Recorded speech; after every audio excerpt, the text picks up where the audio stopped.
নির্বাহী আদেশে আজ নিষিদ্ধ হচ্ছে জামায়াত শিবির। পরিস্থিতি স্বাভাবিক হলে খুলবে শিক্ষা প্রতিষ্ঠান। কোটা আন্দোলনে প্রাণহানির ঘটনা তদন্তে নেওয়া হবে বিদেশি প্রযুক্তিগত সহায়তা। জাতিসংঘের সহায়তার আগ্রহকে স্বাগত প্রধানমন্ত্রীর।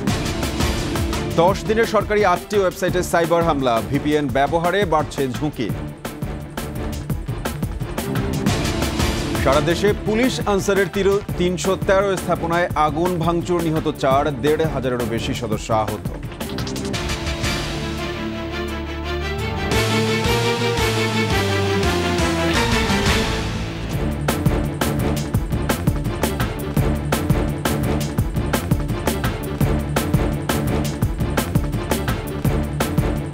শুনছিলেন প্রেস সিকিউরিটি ইসলামী ব্যাংক পিএলসি সংবাদ শিরোনাম। আমন্ত্রণ সকাল 9টার 21 সংবাদে, সাথে আছি আমি সাব্বির আহমেদ। দর্শক, 21 টেলিভিশনের সংবাদ একই সাথে সরাসরি দেখতে পাবেন আমাদের ফেসবুক পেজ www.facebook.com/2124 অনলাইনে। স্বরাষ্ট্রমন্ত্রী আসাদুজ্জামান খান বলেছেন, জামায়াত নিষিদ্ধের বিষয়টি প্রক্রিয়াধীন। সহিংসতার ঘটনায় নিরাপরাধ কাউকে গ্রেফতার করা হয়নি বলেও জানান তিনি। আর শিক্ষামন্ত্রী জানিয়েছেন, নিরাপত্তার বিষয়টি নিশ্চিত হলে ধাপে ধাপে শিক্ষা প্রতিষ্ঠান খোলা হবে। মফিউর রহমানের রিপোর্ট। সাম্প্রতিক বিষয়াবলী নিয়ে স্বরাষ্ট্র মন্ত্রণালয়ে 7 মন্ত্রণালয়ের মন্ত্রী, প্রতিমন্ত্রী এবং সংশ্লিষ্ট দপ্তরের সিনিয়র সচিব, আইনশৃঙ্খলা বাহিনী ও গোয়েন্দা বাহিনী প্রধানদের নিয়ে জরুরি বৈঠক। এই বৈঠক চলে 3.5 ঘন্টা ধরে। পরে ব্রিফিংয়ে স্বরাষ্ট্রমন্ত্রী বলেন, 4 জেলায় কারফিউ আরও কিছুটা শিথিল করা হয়েছে। আগামী বুধবার হতে শনিবার পর্যন্ত সকাল 7টা হতে রাত 8টা পর্যন্ত সন্ধ্যা আইন কিংবা কারফিউ শিথিল থাকবে। আমি আপনাদের মাধ্যমে সবাইকে অনুরোধ করব, সবাই যেন এই সন্ধ্যা আইনটি মেনে চলেন। জামাত নিষিদ্ধের বিষয়টি প্রক্রিয়াধীন বলেও জানান স্বরাষ্ট্রমন্ত্রী। স্পষ্ট করে বলে দিয়েছি, আইনমন্ত্রী মহোদয় আপনাদের জানিয়েছেন সেটা প্রক্রিয়াধীন রয়েছে।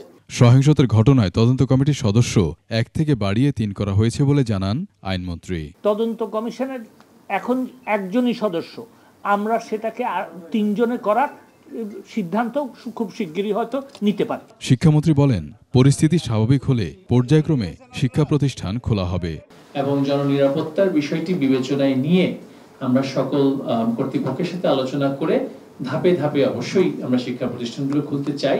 সামাজিক যোগাযোগ মাধ্যমের বিষয়ে বুধবার সকালে সিদ্ধান্ত হবে বলে জানিয়েছেন তথ্য প্রযুক্তি প্রতিমন্ত্রী। আমরা তাদের ব্যাখ্যা যদি পাই তাহলে বিশ্লেষণ করে। মফিউর রহমান, 21 টেলিভিশন, ঢাকা। এর আগে সচিবালয়ে আইনমন্ত্রী আনিসুল হক জানান, নির্বাহী আদেশে আজকের মধ্যে জামায়াত শিবিরের রাজনীতি নিষিদ্ধ করা হবে। মাননীয় প্রধানমন্ত্রী আমাকে নির্দেশ দিয়েছেন, এটা ঠিক যে আগামীকালকের মধ্যে একটা ব্যবস্থা নেওয়ার। কোন আইনি প্রক্রিয়ায় হবে সেটা যখন আমরা সিদ্ধান্ত নিব তখন বলবো। কোটা বিরোধী আন্দোলনের নামে যে সহিংসতা চালানো হয়েছে, আমাদের কাছে তথ্য উপাত্ত আছে যে এই জামাত, বিএনপি, ইসলামিক ছাত্র শিবির এবং ছাত্র দলের যারা জঙ্গি তারাই এটা করেছে। তো আপনি যে প্রশ্নের জবাব দিচ্ছেন, আমার মনে হয় যে এই দলটাকে যদি আপনার নিষিদ্ধ করা হয় তাহলে আইন শৃঙ্খলা এবং দেশের রাজনীতিরও অনেক উন্নতি হবে। এদিকে কোটা সংস্কার আন্দোলনকারীদের উপর গুলি না চালানোর নির্দেশনা ও 6 জন কোটা সমন্বয়কের ডিবি হেফাজত থেকে মুক্তির নির্দেশনা চেয়ে রিটের শুনানি আজ। বিচারপতি মোস্তফা জামান ইসলাম ও বিচারপতি এস.এম. মাসুদ হোসেন দোলনের বেঞ্চ মঙ্গলবার শুনানিতে বলেছেন, সব মৃত্যুর ঘটনাই দুঃখজনক। কোটা বিরোধী আন্দোলনকে কেন্দ্র করে সহিংসতা ও প্রাণহানির ঘটনা লজ্জাজনক। এর আগে গতকাল আন্দোলনকারীদের উপর গুলি না চালানোর নির্দেশনা ও 6 জন সমন্বয়কের ডিবি হেফাজত থেকে মুক্তির নির্দেশনা চেয়ে রিট দায়ের করা হয়। সুপ্রিম কোর্টের আইনজীবী মঞ্জুর আল মতিন প্রীতম ও আইনুন্নাহার সিদ্দিকা লিপি রিটটি দায়ের করেন। পুলিশ আইনগতভাবে কখন করতে পারে, 1 নম্বর, যদি ম্যাজিস্ট্রেটের কাছ থেকে পারমিশন নিতে হবে তাকে, যদি কোনো একটা অ্যাসেম্বলিকে ডিসপার্স করার জন্য সেটি করতে হয়, কিন্তু সেরকম কোনো আদেশ আমরা দেখতে পাইনি। সবার উপর কর্তব্য রয়েছে যাতে আমাদের সংবিধান ঠিকমতো প্রয়োগ করা হয়, এই দায়িত্ব নিয়ে আমরা এখানে এসেছি, আর কোনো কিছু করার জন্য না। তৃতীয় পক্ষ, আপনি ছাত্রর বাইরে যারা এখানে আসছে, তারা টোকাই আছে, তারা বিএনপি, জামাত, জঙ্গি, এই জঙ্গিও সারা বাংলাদেশের জঙ্গিরা এখানে উপস্থিত জড়ো করছে। হ্যাঁ, আওয়ামী লীগ ছিল লাঠি নিয়ে। কোটা আন্দোলনের শেষ হওয়ার পর নতুন একটা বিক্ষোভ হবে। রিট পিটিশনাররা দুজন আইনজীবী ওনারা বলছেন ছাত্ররা একটা বিক্ষোভ করবে, ওই বিক্ষোভে যাতে গুলি করা না হয়। আমরা কোর্টকে বলেছি কোনো ছাত্র কোর্টে আসে নাই এবং কোনো ছাত্রদেরকে পুলিশ গুলি করে নাই। করলেও যদি করে থাকে সুপ্রিম কোর্টের অ্যাপিলেট ডিভিশনের আদেশ অনুযায়ী প্রতিটা ঘটনার জন্য তদন্ত হবে। কোটা সংস্কার আন্দোলন কেন্দ্র করে প্রাণহানির ঘটনার সুষ্ঠু ও মানসম্মত তদন্ত নিশ্চিতের লক্ষ্যে বিচার বিভাগীয় তদন্ত কমিটির জন্য প্রযুক্তিগত বিদেশি সহায়তা নেওয়া হবে। একই সঙ্গে তদন্ত কাজে জাতিসংঘের সহায়তার আগ্রহকে স্বাগত জানিয়েছেন প্রধানমন্ত্রী শেখ হাসিনা। গণভবনে প্রধানমন্ত্রীর সঙ্গে বাংলাদেশে নিযুক্ত জার্মানির রাষ্ট্রদূত আজিম ট্রস্টো সাক্ষাৎ করতে এলে প্রধানমন্ত্রী এসব কথা বলেন। যথাযথ ও উচ্চমানসম্পন্ন তদন্তের স্বার্থে বিদেশি প্রযুক্তিগত সহায়তা নেবার কথা জানান প্রধানমন্ত্রী। সৌজন্য সাক্ষাতে আলোচনা হওয়া এই বিষয়গুলোর পরে ব্রিফিংয়ে তুলে ধরেন প্রধানমন্ত্রী প্রেস সচিব নাইমুল ইসলাম খান। জাতিসংঘের সঙ্গে তদন্তে সহযোগিতার ব্যাপারে যোগাযোগ করা হলে সংস্থাটি আগ্রহ প্রকাশ করেছে বলেও জানান প্রেস সচিব।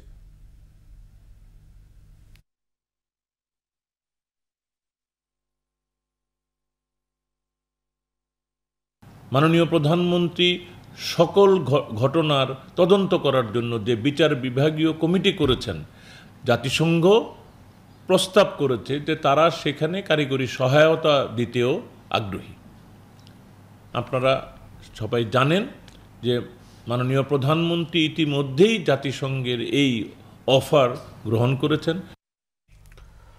দেশে বড় ধরনের সাইবার হামলার আশঙ্কা রয়েছে জানিয়ে আইসিটি প্রতিমন্ত্রী জুনায়েদ আহমেদ পলক বলেছেন, গত 10 দিনের সরকারি 8টি ওয়েবসাইটে সাইবার হামলা করেছে নাশকতাকারীরা।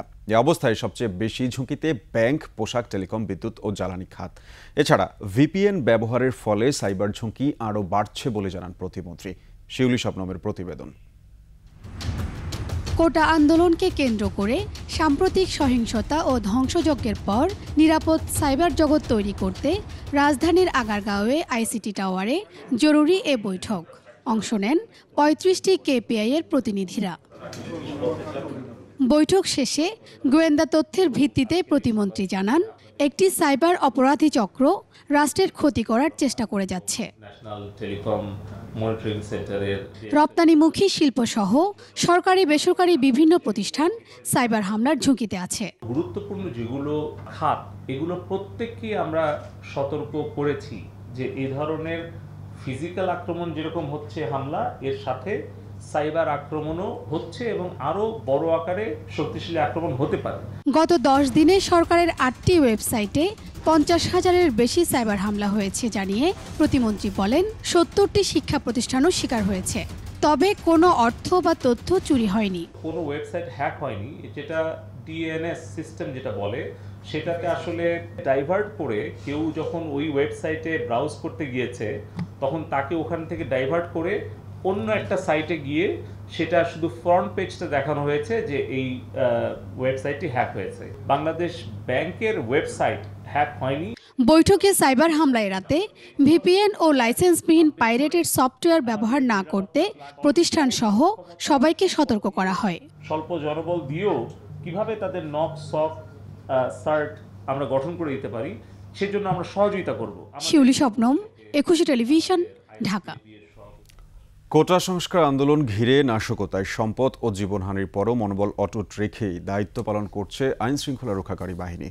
বিএনপি জামাতের সশস্ত্র সন্ত্রাসীরা শিক্ষার্থীদের ঢাল হিসেবে ব্যবহার করে পুলিশ ও আনসারের 313টি স্থাপনায় হামলা ও অগ্নিসংযোগ করে।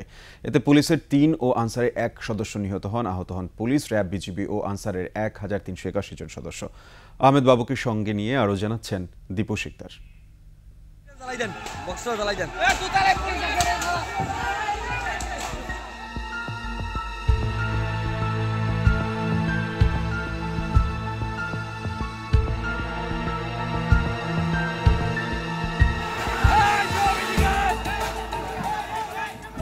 কোটা আন্দোলনকে পুঁজি করে গড়ে ওঠা সহিংসতায় সক্রিয় অংশগ্রহণ করে বিএনপি জামায়াতের সশস্ত্র সন্ত্রাসীরা।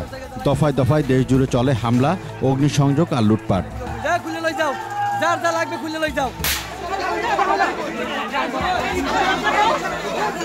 হামলা ও অগ্নিসংযোগে টার্গেট হয় পুলিশ, র্যাব, বিজিবি ও আনসার সদস্য এবং বিভিন্ন স্থাপনা।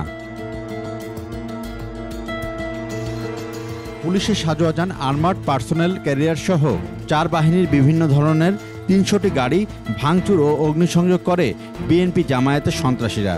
আক্রান্ত হয় 313টি স্থাপনা। এ সময় 4 বাহিনীর প্রায় 1,500 সদস্য গুরুতর আহত হন। নিহত হন পুলিশের 3 ও আনসারের 1 সদস্য। পুলিশের তথ্য বলছে, পুলিশের 235 স্থাপনায় অগ্নিসংযোগ ও ভাঙচুর হয়। এর মধ্যে ঢাকা মহানগর পুলিশের 80টি স্থাপনা ও কার্যালয় ভাঙচুর করে আগুন ধরিয়ে দেয় সন্ত্রাসীরা। শুধু রাজধানীতে মহানগর পুলিশের ক্ষতি হয় 61 কোটি। এছাড়া পুলিশের 236টি যানবাহন ভাঙচুর ও অগ্নিসংযোগ হয়। সহিংসতায় নিহত হন পুলিশের 3 সদস্য, আহত হন 1131 জন।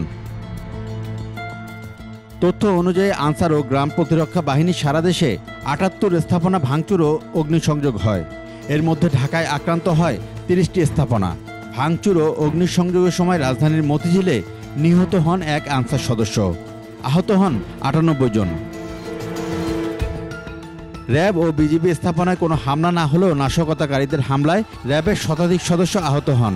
ভাঙচুর হয় র্যাবের 13টি গাড়ি। আর দায়িত্ব পালনের সময় আহত হন 52 বিজিবি সদস্য। আইন শৃঙ্খলা রক্ষাকারী বাহিনী বলছে, টার্গেট করে হামলা হয়েছে, তবে দেশের সম্পদ রক্ষা ও মানুষের নিরাপত্তা নিশ্চিত করতে পিছপা হননি তারা।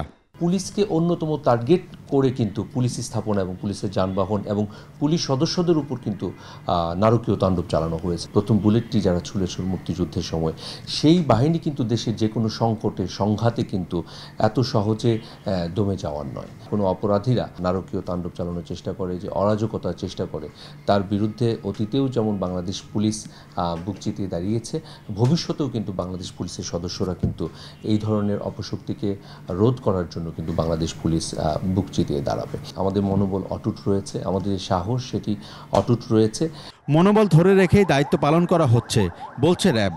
স্পেসিফিকভাবে যাদের আমরা সংশ্লিষ্টতা পাচ্ছি, বিভিন্ন ধরনের ফোন রেকর্ড, কল রেকর্ড এবং বিভিন্ন ধরনের আমরা যে সিসিটিভি ফুটেজগুলি পাচ্ছি সেগুলো বিশ্লেষণ করছি এবং আমরা কাজ করে যাচ্ছি। এখানে আমাদের মনোবলের কোনো ঘাটতি নেই।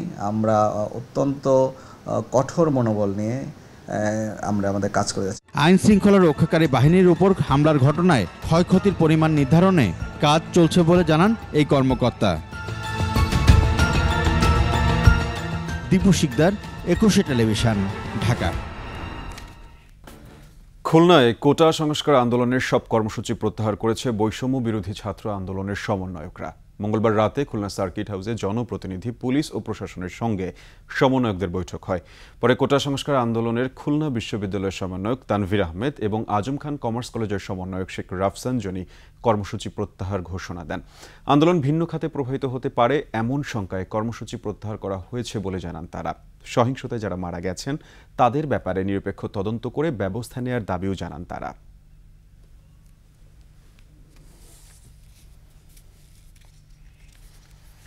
কোটা আন্দোলনকে কেন্দ্র করে সিলেটে সহিংসতা চালিয়েছে দুর্বৃত্তরা। সরকারি ও বেসরকারি বিভিন্ন স্থাপনায় হামলা ও ভাঙচুর করে আগুন দিয়েছে তারা। এতে হাজার কোটি টাকার ক্ষতি হয়েছে বলে জানিয়েছেন সংশ্লিষ্টরা। সিলেট প্রতিনিধি ওয়েস খসরু তথ্য ছবিতে ডেস্ক রিপোর্ট। সিলেটে বন্দরবাজারের প্রধান ডাকঘরে 19 জুলাই কয়েক দফা হামলা চালানো হয়। দুর্বৃত্তরা ডাকঘরে প্রবেশের দরজা ভেঙে নতুন ভবন এলাকায় ঢোকার চেষ্টা করে। তারা ডাকঘরের বাইরে থাকা গাড়ি ও মোটরসাইকেলে আগুন দেয়। ঘটনার প্রত্যক্ষদর্শী নিরাপত্তা কর্মীরা জানান সেদিনের কথা। গেট ভেঙে ভিতরে ঢুকে আমাদের ডেপুটি পোস্টমাস্টার জেনারেলের কার্যালয়ের 2য় তলার গ্লাস এবং আমাদের রেস্ট হাউস আছে, ওই রেস্ট হাউসের গ্লাস পরবর্তীতে আবার হামলা করে আমাদের নতুন ভবনের গ্লাসগুলো ভেঙে ওরা চলে যায়। এদিকে কর্মকর্তারা জানিয়েছেন কয়েক দফা হামলায় ডাকঘরের ক্ষতির পরিমাণ প্রায় কয়েক কোটি টাকা। দুষ্কৃতিকারীরা ভিতরে ঢুকে প্রথমত নিচের গ্লাস, আমার ডিপিএনজি অফিস, পুরাতন ডাকঘর ভবনের এবং এজেন্ট ফিল্ডের সকল গ্লাস ভেঙে ফেলে, প্রচন্ড আতঙ্ক সৃষ্টি করে। আমাদের মেল গাড়িগুলো ভেঙে ফেলে। আনুমানিক ধারণা করতেছে প্রায় কয়েক লক্ষাধিক টাকা ক্ষতি হয়েছে। এটা 50 লাখ টাকার উপরে হয়ে যেতে পারে। দুদিনের সহিংসতায় নগরের বন্দরবাজার, মদিনা মার্কেট, আখালিয়া, তেমুখী, বিশ্ববিদ্যালয় এলাকা সড়কের ডিভাইডার ও গাছগাছালি ভেঙে আগুন দেয় দুর্বৃত্তরা। এ সময় তারা পুলিশ বক্স, আওয়ামী লীগ কার্যালয়েও আগুন দেয়। এতে অনেক ক্ষতি হয়েছে বলে জানিয়েছেন নগর কর্মকর্তারা। ক্ষয়ক্ষতিগুলো পরিমাপ করে পরিদর্শন করে একটা প্রতিবেদন তৈরি করার জন্য আমাদের সিটি কর্পোরেশন থেকে সচিব সাহেবের নেতৃত্বে একটা 5 সদস্য বিশিষ্ট একটা কমিটি গঠন করেছে। সেই কমিটি এগুলো পরিমাপ করে টাকার অঙ্কে 14 কোটি টাকার মতো ক্ষয়ক্ষতি হয়েছে। ব্যবসায়ী নেতারা জানিয়েছেন সহিংসতায় পর্যটন ও আমদানি রপ্তানি খাত সহ অন্যান্য ব্যবসায় ক্ষতি হাজার কোটি টাকার। এই সহিংস রাজনীতিতে দোকানপাট বন্ধ, কারফিউ সবকিছু মিলে কিন্তু আমরা এখন অলমোস্ট 10 থেকে 15,000 কোটি টাকার মতো আমাদের ক্ষয়ক্ষতি ছিল। ব্যবসায়ীদের জন্য একটা প্রণোদনার ব্যবস্থা করে দেওয়া হয়। সার্বিক পরিস্থিতি পর্যবেক্ষণ করে পুলিশ কর্মকর্তা জানিয়েছেন, সিলেটে সহিংসতার ঘটনায় যারা জড়িত সিসিটিভির ফুটেজ দেখে শনাক্ত করে গ্রেফতার করা হচ্ছে। এ পর্যন্ত 142 জনকে গ্রেফতার করা হয়েছে। Banasree Dolly, desk report, 21 television. কুড়িগ্রামে বন্যার পানি নেমে যাওয়ার পর তীব্র হচ্ছে নদী ভাঙন। তিস্তা, ব্রহ্মপুত্র, দুধকুমারের প্রায় 50টি পয়েন্টে দেখা দিয়েছে ভাঙন। বিলীন হচ্ছে ঘরবাড়ি, ফসলি জমি সহ বিভিন্ন স্থাপনা। কুড়িগ্রাম প্রতিনিধি আতাউর রহমান বিপ্লবের তথ্যচিত্রে ডেস্ক রিপোর্ট। বন্যার পানি নেমে যাওয়ার পর কুড়িগ্রামে শুরু হয়েছে নদী ভাঙন। মাথা গোঁজার ঠাঁই হারাচ্ছে নদী তীরের বাসিন্দারা। অনেকেই আশ্রয় নিয়েছে সরকারি বেসরকারি স্থাপনায়। 3টা ঘর আমার চলে গেছে, মনে করো গরু ভাসি যাওয়া যাচ্ছে। আমি খিতাব খাই স্কুলের মাঠে সব আশ্রয় নিয়েছি। দুর্গতরা বলছেন তেমন কোনো ত্রাণ সহায়তা পাননি। কিভাবে দিন কাটবে তা নিয়ে শঙ্কায় তারা। থাকার কোনো আশ্রয় নাই, খাওয়ার কোনো ব্যবস্থা নাই। জায়গা বর্তমানে ওই 2.5 শতকের মধ্যে কাদা পড়ে গেছে, এখনো ঠিক মতো থাকতে পারি না। এদিকে স্থায়ীভাবে ভাঙন প্রতিরোধে পরিকল্পনা নিচ্ছে বলে জানান পানি উন্নয়ন বোর্ড। নতুনভাবে যেসব ক্ষতিগ্রস্ত হয়েছে সেগুলো আমরা পরিদর্শন করছি এবং যেখানে কাজ প্রয়োজন হচ্ছে আমরা ব্যবস্থা নিচ্ছি। তবে শুধু আশ্বাস নয়, ভাঙন রোধে দ্রুত পদক্ষেপ চায় তিস্তাপাড়ের মানুষ। Mahiya Rahman, desk report, 21 television. সর্বশেষ সংবাদ জানতে ডায়াল করুন 202 নম্বরে আর ভিজিট করুন 21-tv.com এই ওয়েবসাইটে। এছাড়া ফেসবুকে ভিজিট করতে পারেন www.facebook.com/2124 অনলাইনে। এতক্ষণ সঙ্গে থাকার জন্য সবাইকে ধন্যবাদ। পরবর্তী সংবাদ দুপুর 12টায় দেখার আমন্ত্রণ রইল। 21-এর সাথেই থাকুন।